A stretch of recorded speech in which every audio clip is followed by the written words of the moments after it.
রাজ্যের উচ্চশিক্ষা দপ্তর পেয়েছে নির্বাচনী আচরণবিধি কাটলেই অর্থাৎ 6ই জুনের পরেই জানতে দেবো তোমার থেকে যে কেন্দ্রীয়ভাবে ভর্তির সিদ্ধান্ত নেওয়ার ক্ষেত্রে কোন কোন বিষয়গুলি কাজ করেছে। দেখো, অতীতে একাধিকবার এই ছাত্র স্তরে ভর্তির ক্ষেত্রে আসন নিয়ে সমস্যা তেমন নেই, কাজেই কলেজে ভর্তির ক্ষেত্রে সমস্যা হয়তো হবে না।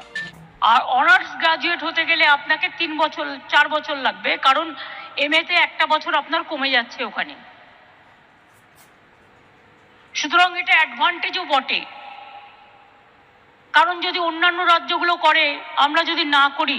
দেখো, কলেজে ভর্তির একটা যে বড় আপডেট, তোমরা যেটা কমেন্ট করছো, তোমরা কি সকলে ভর্তি হতে পারবে? দেখো, তোমাদের কিন্তু 150 পেতেই হয় ন্যূনতম উচ্চ মাধ্যমিক পাশ করতে গেলে।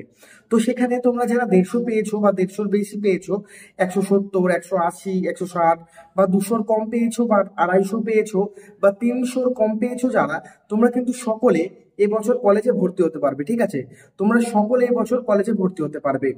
আর আরেকটা কথা, তোমরা বলছো যে অনার্স নিতে গেলে কত নাম্বার লাগবে বা কত মার্কস লাগবে।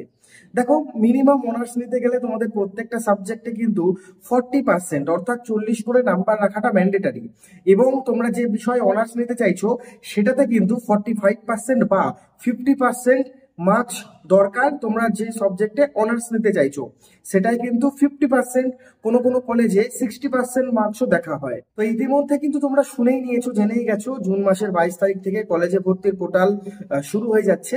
এবং তার সাথে কলেজে ভর্তি কিভাবে হয় সেটা আমি তোমাদের বলে দিচ্ছি। সেটা হচ্ছে, দেখো, দুটো পদ্ধতিতে। প্রথমে তোমরা কলেজে অ্যাপ্লিকেশন করবে, অর্থাৎ ফর্ম ফিল আপ করবে, আবেদন করবে নিকটবর্তী সাইবার ক্যাফেতে গিয়ে। তোমরা যখন আবেদন করবে সেখানে কিন্তু তোমাদের কিছু ডকুমেন্ট লাগবে। সেই ডকুমেন্টগুলো দিয়ে তোমরা যখন আবেদন করবে, এবং আবেদনের পর কিন্তু কিছুদিন পর মেরিট লিস্ট বেরোবে। ঠিক আছে, মেরিট লিস্ট বেরোবার পর, মেরিট লিস্টে তোমার নাম উঠেছে কিনা সেটা দেখার পর তোমরা কলেজে ফিস পেমেন্ট করে ভর্তি হবে। তো 3টে স্টেপ রয়েছে। একটা অ্যাপ্লিকেশন করতে হবে, দেন মেরিট লিস্ট বেরোবে, দেন কিন্তু তোমাদের কলেজে তোমরা ভর্তি হবে কলেজের ফিস পেমেন্ট করে।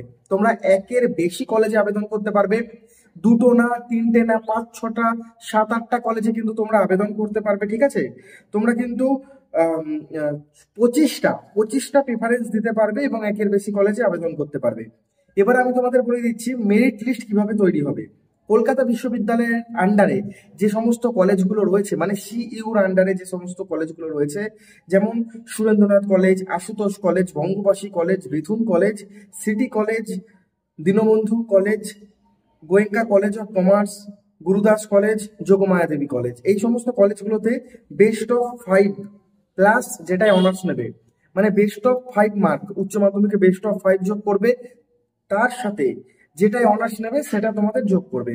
এবার আসছে ওয়েস্ট বেঙ্গল স্টেট ইউনিভার্সিটি, যেরকম আমাদের নৈহাটি, আমাদের বসিরহাটে, আমাদের বারাসাত যে কলেজ রয়েছে, এই সমস্ত কলেজগুলোতে কিন্তু বেস্ট অফ 4 মার্কস দেখে মেরিট লিস্ট বার করা হয়। এরপর আসছে নর্থ বেঙ্গল ইউনিভার্সিটি, যেটা নর্থ বেঙ্গল ইউনিভার্সিটি উত্তরবঙ্গ বিশ্ববিদ্যালয়, যেরকম এপিসি কলেজ আছে, আলিপুরদুয়ার ময়নাগুড়ি কলেজ, আনন্দচন্দ্র কলেজ, আলিপুরদুয়ার মহিলা মহাবিদ্যালয়, অনেকগুলো কলেজ আছে। সেখানে কিন্তু ইংলিশ মানে ইংরেজির সাথে বেস্ট অফ 3 যোগ করে মেরিট লিস্ট বার করা হয়। মেরিট লিস্টে যদি কারোর নাম না উঠে, সেই কারণেই বলছি তোমরা অনেক কলেজে অ্যাপ্লাই করবে। ঠিক আছে, 1টা 2টো না, তোমরা 6-7টা 5টা 6টা কলেজে অ্যাপ্লাই করবে, কোনো না কোনোটাতে তোমার নাম উঠবেই।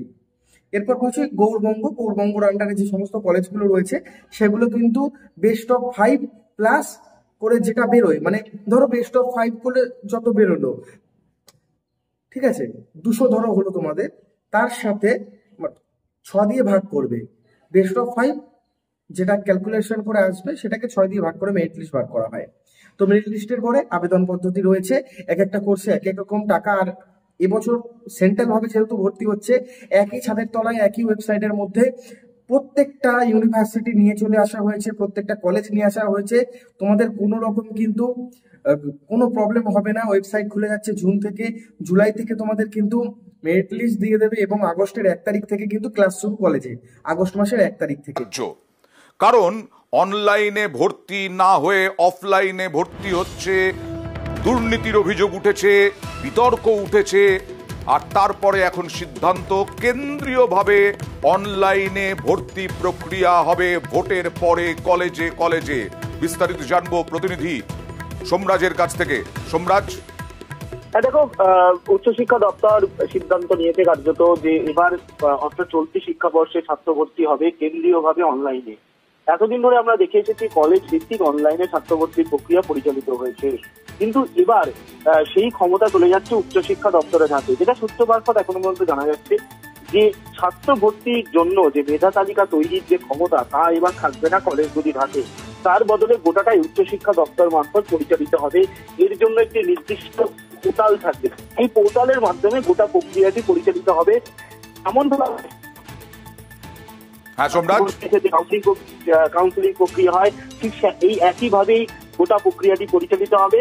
আগামী 22 জুন থেকে এই কেন্দ্রীয়ভাবে অনলাইনের মাধ্যমে ভর্তি প্রক্রিয়া করতে চাইছে যেমন উচ্চশিক্ষা দপ্তর। পোর্টালে কি কি বিষয় থাকছে ছাত্রছাত্রীদের জন্য? দেখো, যেটা জানা যাচ্ছে এখনো পর্যন্ত 22 জুন থেকে এই পোর্টাল চালু করে দেওয়া হবে উচ্চশিক্ষা দপ্তরের তরফে, এবং নির্বাচনী যে আচরণবিধি অর্থাৎ মডেল কোড অফ কন্ডাক্ট, এই মডেল কোড অফ কন্ডাক্ট আগামী 6 জুন উঠে যাবে। তারপরেই উচ্চশিক্ষা দপ্তরের তরফে প্রয়োজনীয় বিজ্ঞপ্তি জারি করা হবে বলে আমরা সূত্র মারফত